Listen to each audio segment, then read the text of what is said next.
Welcome to the Rich and Purpose Childhood Trauma Summit. Today I'm here with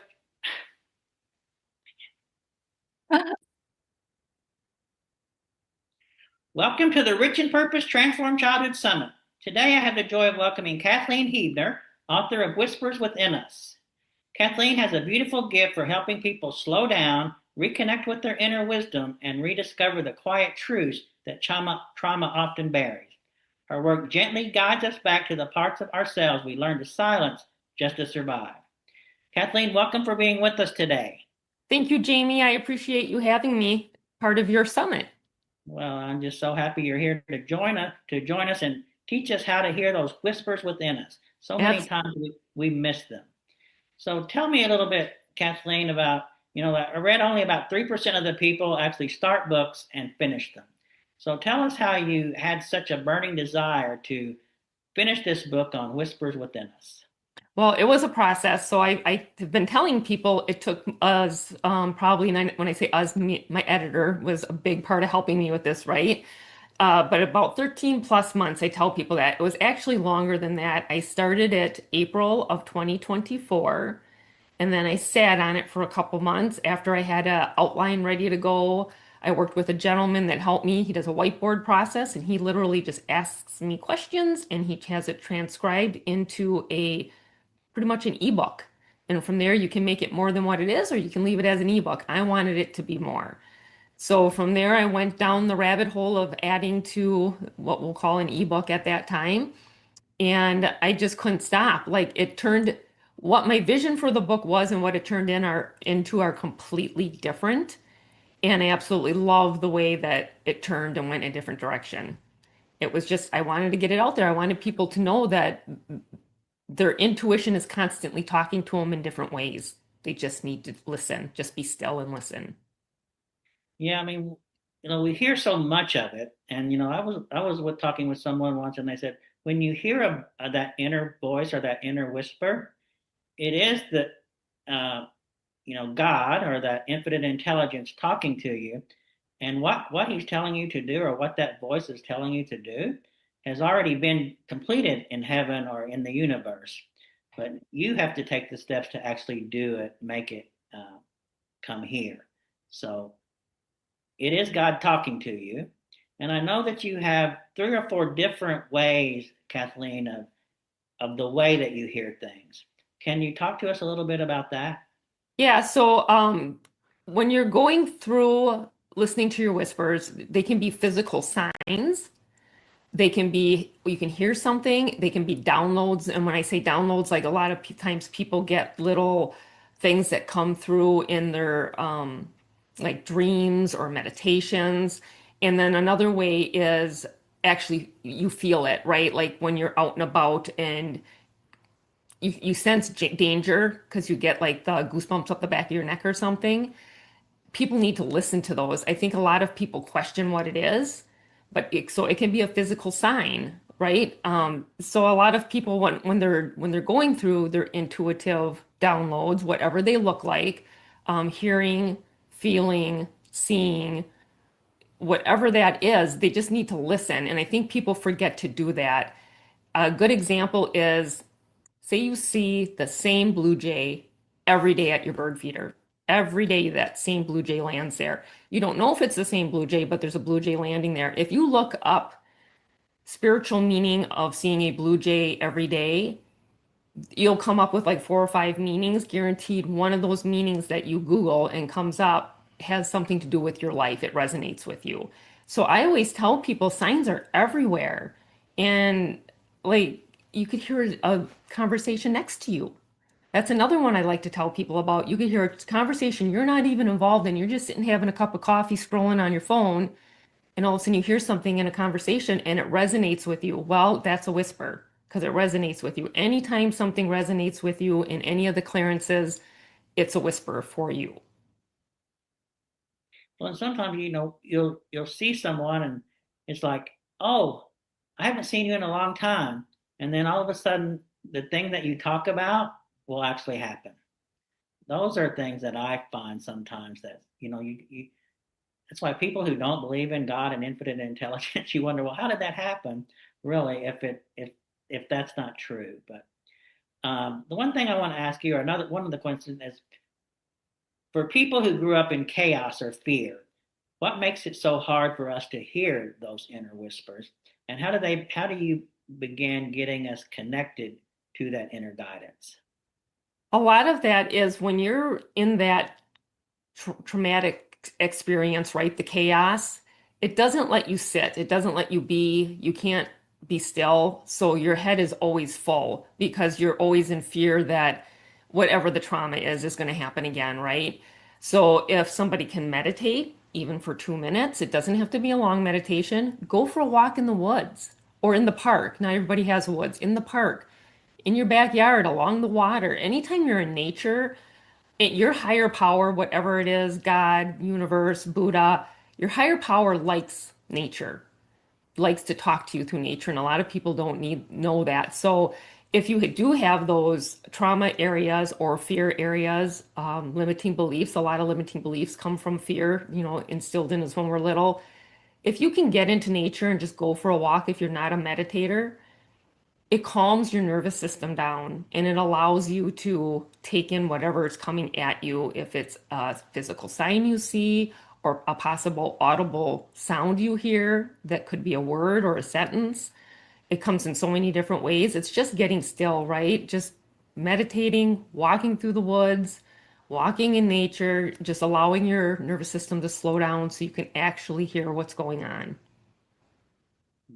Well, you had mentioned, I read one of your blogs, and you were talking about you and your father had some conversations when you were younger, and you kind of picked up on those. Tell us a little bit about that story.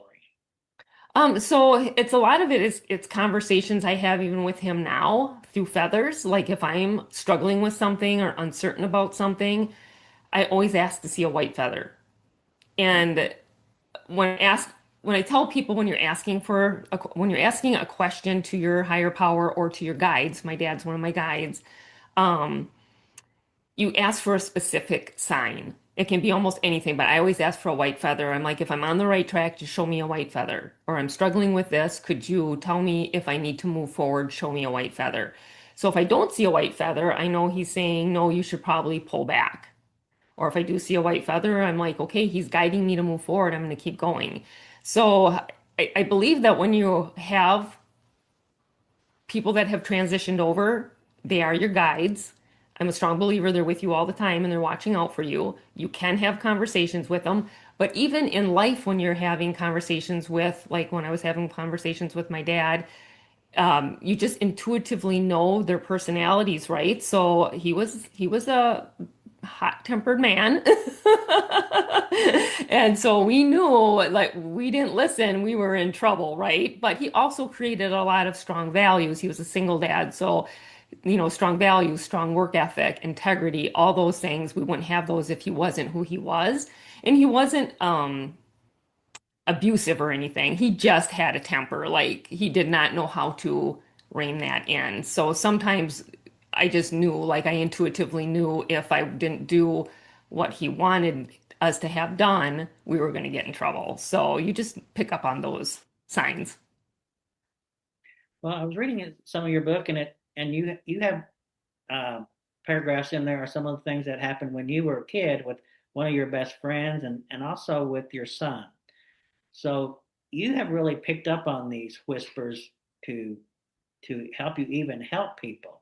I guess how do you know that especially for helping people, right? How do you know that that's really an inner whisper that you can listen to at this moment?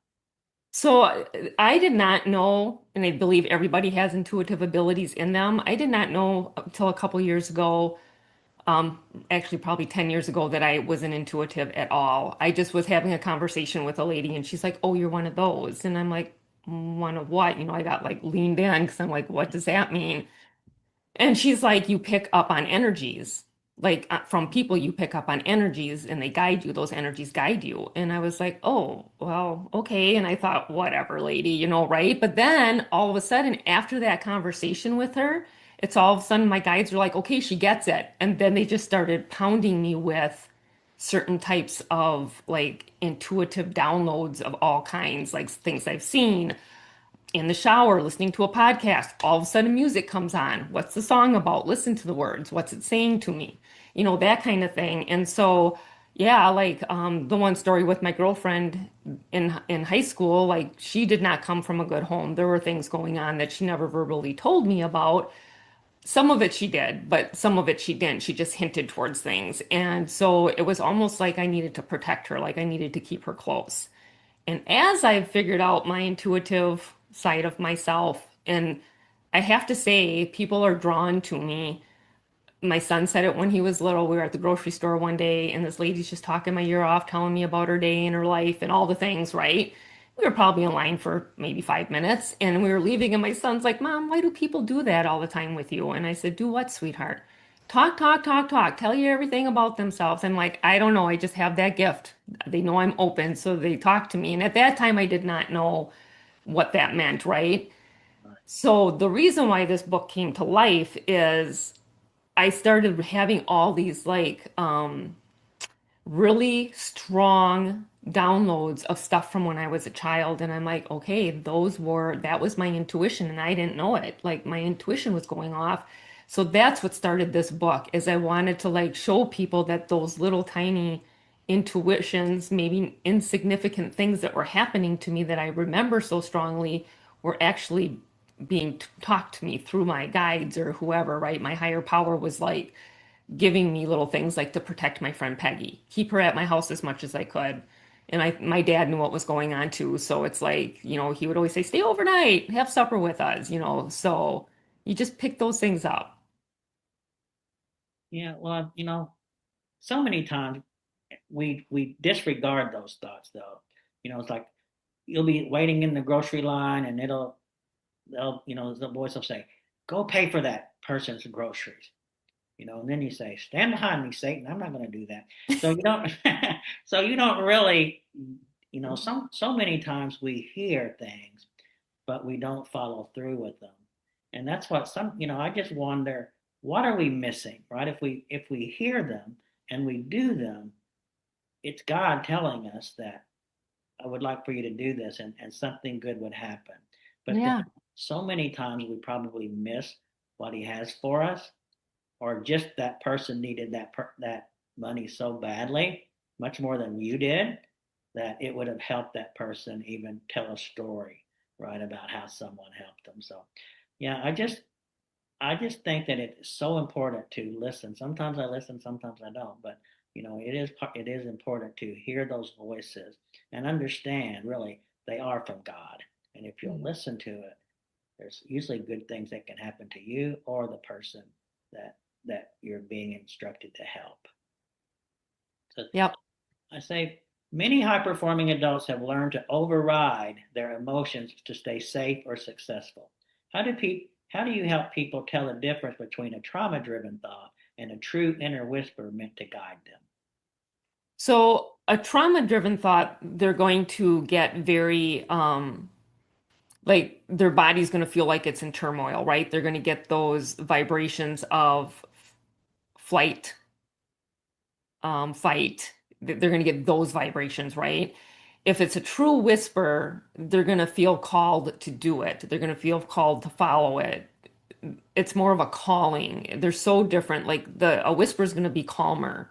Sometimes it's excitement, but it's not fear and it's not flight. I'm a strong believer that when it's a whisper, you're being guided to do something. And if it's something that's triggering your trauma from being a child, something that happened, you're going to go into flight or fight mode 100%. Like your body's just going to start to react. Well, so many of the times, like when we have experience in the experience of childhood trauma, those fight or flight moments seem normal. And now someone is saying, go do this that can maybe be something that's good for you, or something that's going to give you peace. And then you're thinking, it's going to take me outside of my safety zone. This is not something that's in that safety zone. Do you find that it might take courage to go ahead and hear the whisper and move forward? Or what if you haven't really experienced any moments that you feel is kind of good for you, and you now hear something that says, do this in that whisper. Do you hear it, or do you have to take the courage to make it happen? I would say you would have to take the courage to make it happen in the fact that, like you said, you're so used to having those trauma feelings, right? So to move out of those, because that's what you're just used to living every day, are trauma feelings, flight, fight, whatever it is. So it is courage to go out of your comfort zone and follow something that's new. And, as a lot of coaching, we do a lot of mindset work and it's really working on your mindset, getting you in a place where those negative feelings, those negative thoughts, you can clear them out. And it doesn't happen overnight. It can take years of working on yourself and reminding yourself. I honestly have a coaching client that keeps a rubber band on her wrist, and when she has negative thoughts, she snaps it to snap herself out of it, and then she names three things she's grateful for because Mm. she's like, I don't want to carry negative energy anymore. I want to be at peace with my life in general. Like everywhere I go, I just want to come from love and light and be at peace. So that's what we're working on with her. And it takes time. It doesn't happen overnight. It can take years. So it's a Well, lot of work. well, the one thing, it took us 20 years or 30 years or 40 years, whenever we realize we have childhood trauma, because many of us don't realize it. It's not going to transform in 3 days or 4 days or whatever. It's going to take you those years to really to kind of get through it. Yeah. We're both in Napoleon Hill, the Napoleon Hill Institute, and you hear a lot about limiting beliefs, Mm. and and I mean, I think every single person, right, is you can't do this, or maybe you should hold off on that. But how do these inner voices that really sometimes we even talk to ourselves about them, how does that come through with the inner whispers, and we're able to say that, yes, I not only do I deserve that, but I can do it. Yeah, I'll just use one of mine as an example. So, just growing up, divorced parents, single dad raised us full time, and often went on service calls with him. So, he was a refrigeration repairman, and we were told to be quiet and to not be seen. Go to my mom's house one weekend out of the month, whatever it was. And we would be told, she's got to go bartend. We're going to babysit each other. Be quiet. Do not go outside. So I grew up with not being seen and not being heard. So in my real estate career, to advertise myself was so stressful. I hated having my face out there, just all the things, right? Fast forward to doing the book, I'm like, I need to get really uncomfortable right now and get comfortable with putting myself out there because I want to get my book out there. I want people to understand that they can work past those limiting beliefs, right? And I do have a section in the book about it. Like, you just need to get quiet and listen to who you really are. You need to stand in your truth. And for me, at this point in my life, it's like it's time for me to stand in my truth. It's time for me to put myself out there. It's time to put my book out there so people understand that they all have whispers. It does, there's not a select few. Everybody gets the whispers. We just get them differently. And if you're not paying attention, you miss them. And that's my biggest goal is if I can just help someone find one way to hear their whispers is the big thing for me. And if it's working past their limiting beliefs to know who they really are, unfortunately, most of our limiting beliefs are put into us when we're children. I mean, we don't start out with them. So, it's like you always hear the people with really poor money mindset is they were told money doesn't grow on trees. Do you think I have money growing in the drawer or sitting in the drawer? Stuff like that. It's like when parents do that, they're putting those limiting beliefs on their kids that money's hard to get. So we have to work past it as an adult. We have to work on ourselves. Well, I think a lot of things have changed in time as well, right? Because I know, I grew up in, it doesn't seem like I was born in 1960 by looking at my face here, but I was born in 1960. Um, and your parents, we grew up in a time when money wasn't really that plenty. There was way more, seemed like more people that didn't have money than actually had money. But so, it wasn't the fact that they were really putting these limiting beliefs on you, or it was just the fact that they were just trying to teach you how to, you know, don't just spend all your money, right? Save a little bit. So when you get those times that you need it, it's going to be available for you. And the one thing I just look back at those times compared to the way that kids are raised today, it's just so much different than what we were told when we were Yeah. kids. And I think kids today, parents want them to have everything they did not have when they were younger. And that causes a little bit of a different kind of riff, right? Like they think they should instant gratification, get everything. And So, and if you go through that instant gratification phase, right? I mean, that can be addictive in its own self. yeah. I mean, you can just say, "Oh, I think I need it." It's like when they used to give kids all trophies, and even though they got eighth place, you still got a trophy. And is that going to make you grow up to be this person that no matter what happens, I'm going to be more than an overcomer? You're Yeah. just waiting for your eighth place trophy, right, to come, and I'm good. Yeah. But it says, when someone feels disconnected from themselves, dumb, shut down, or unsure what's true, what is one simple practice from your book that can help them soften enough to hear their inner voice again?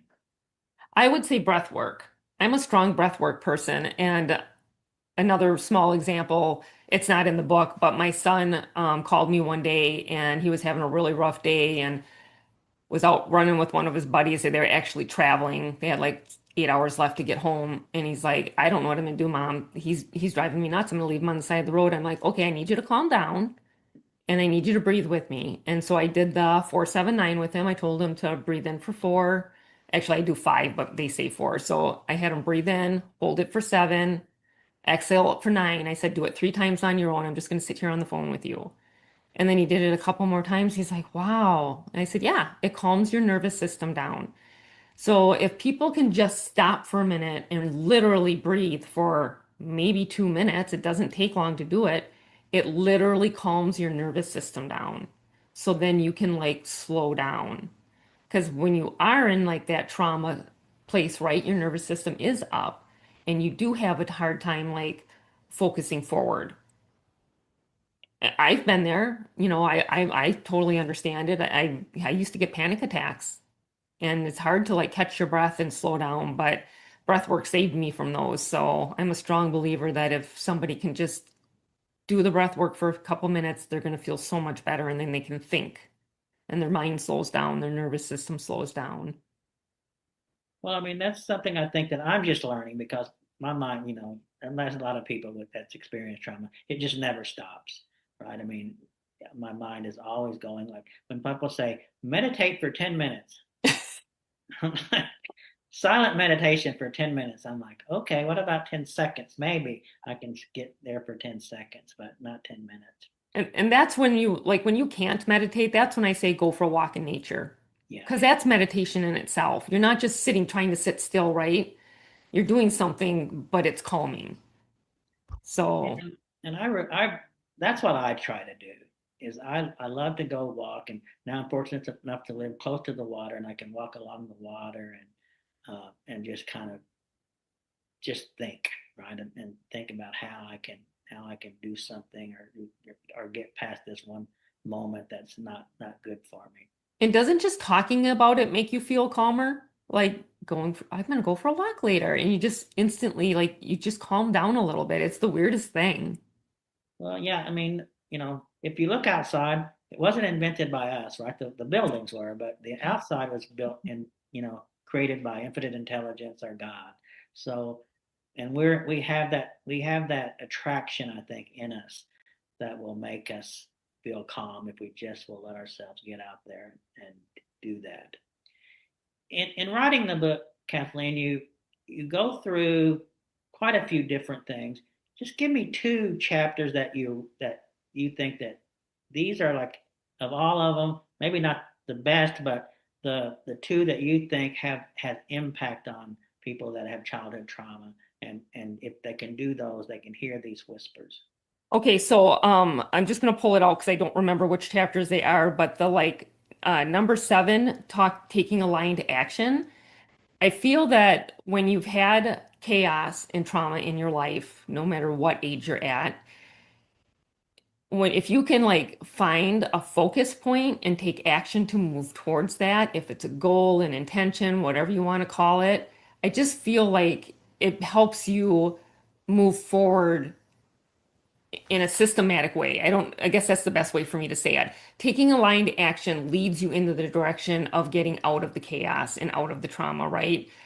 It's still there, but you're working past it. So, because you're taking action to move forward. So, that is definitely one chapter that I feel people could take a lot from, and that is the chapter 7. And then the other one is the chapter on faith, which is chapter 12.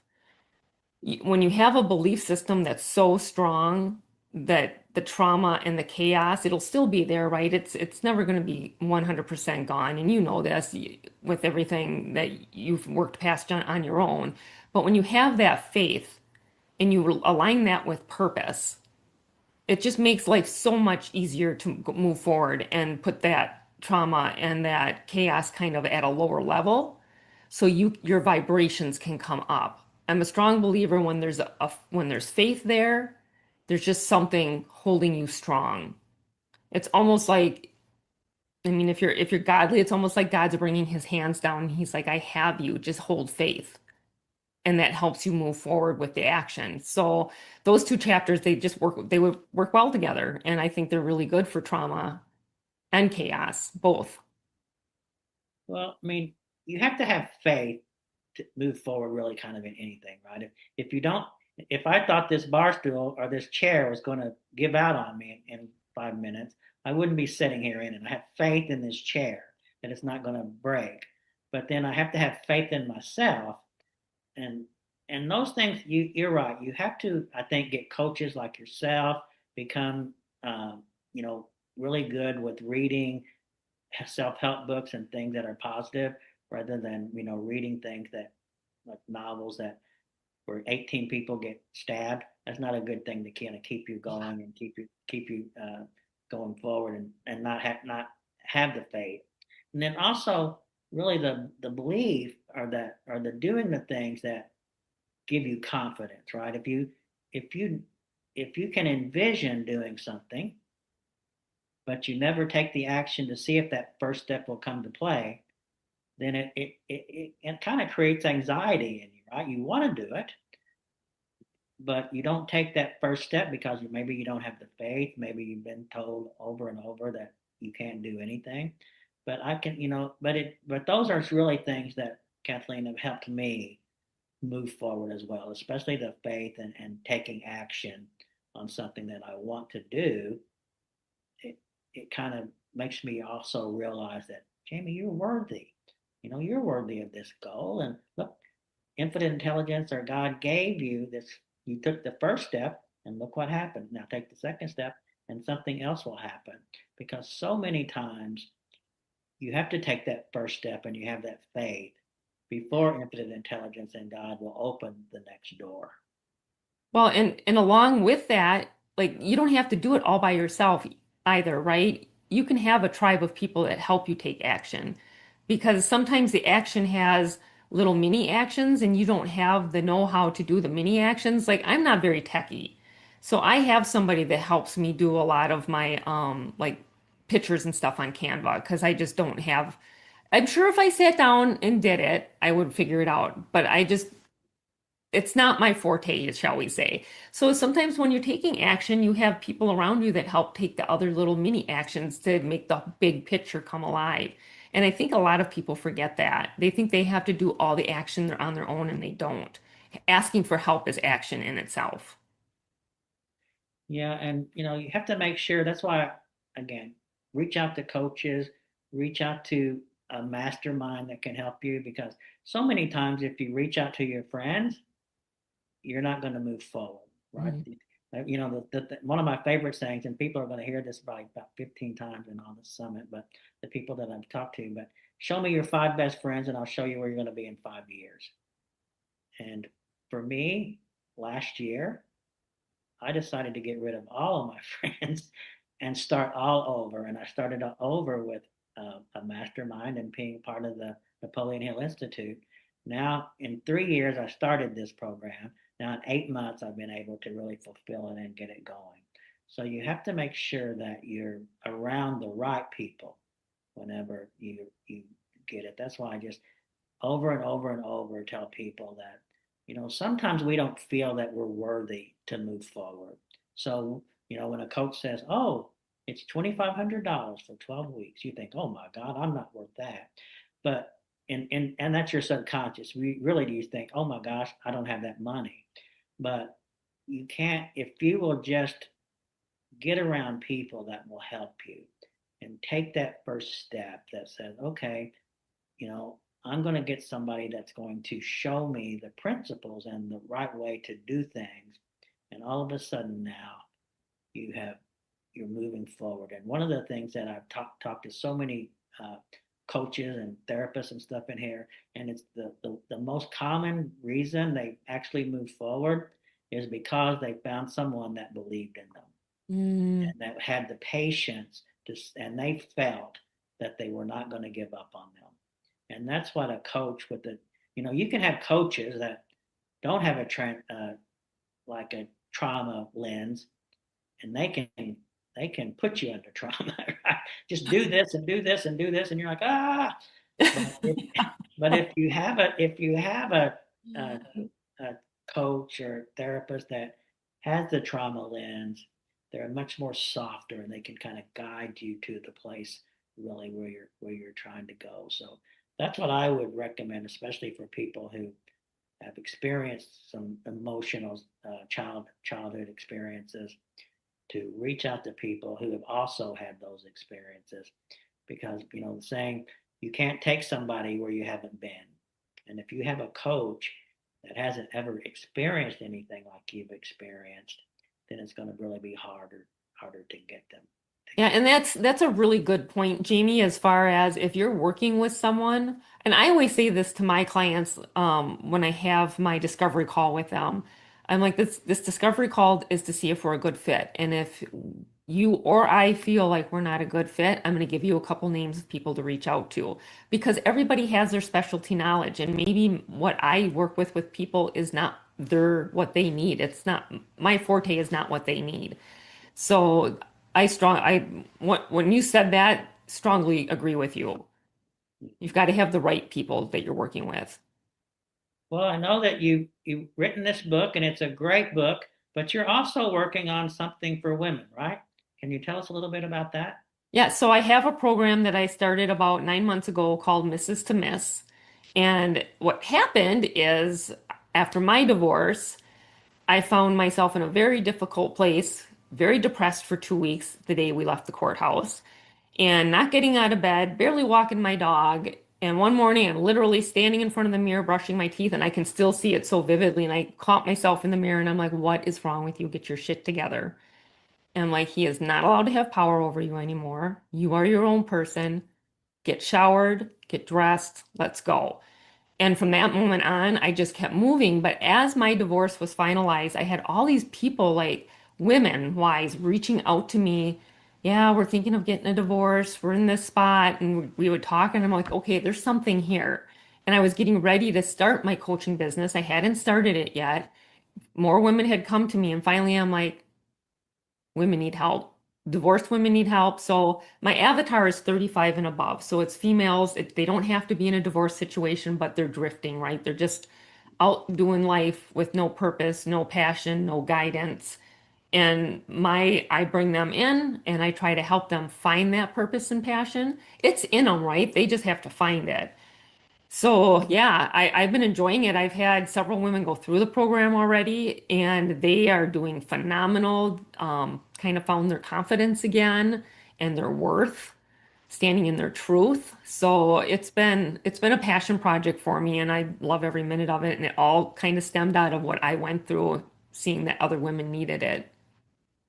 Well, and I think all coaches are here because they went through what the people that they're trying to help Right? already went through, right? So, I mean, every coach that's on here has went through childhood trauma, right? And every therapist has went through childhood trauma. And many of us, like your book, right? I was reading it and I'm like, this would be a great book for people who have experienced trauma because we don't listen to ourselves, right? We're just all we know is if I do this today, I'm going to survive and get through this day. Where if we can start have someone like yourself and or another coach, but say, we're here to help you. We're going to love you. We're going to encourage you. We're going to help you move to the place where you can be. Then everybody can kind of move forward in that way. And I think that, you know, your childhood helped you grow to someone that you can be a protector. And, like for me, if I can't have a coach that says, I think I'm going to encourage you, I'm not going to give up on you, I'm going to protect you from all these things that you have been going through, I feel safe.